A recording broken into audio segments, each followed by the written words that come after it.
Hello, everybody. My name is Haley Croxton, and this week I was tasked with implementing a new mechanic made by one of my classmates, and I chose Connor Hickey's mechanic where the player pushed a block and carved a path, but I actually ended up changing it to be almost like a hidden player ability.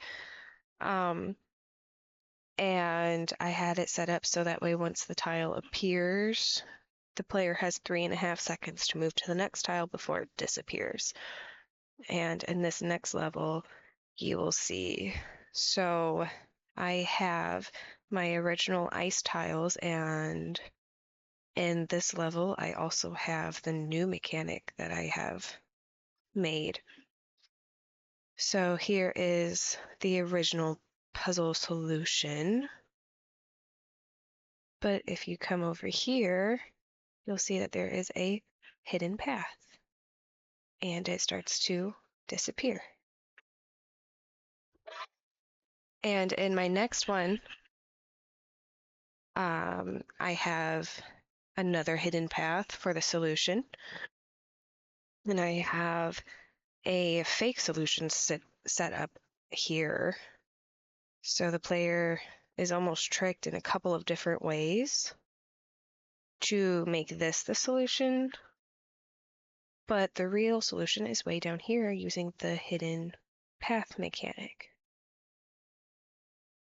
I really like this mechanic and the way it interacts with my ice tiles, and I think it's a really fun, almost psychological torture way of implementing new puzzles and challenges to solve for the players. So this is how I implemented the new mechanic. Originally, Connor's code was much simpler. I kind of blew it up and made it a lot more complicated and then added another component to it entirely. So the first thing I did was I made a child class of the tile pit, and I have it on the event on entered. It will cast to the entity player and make sure that it is the player. And if it is, we disable the input.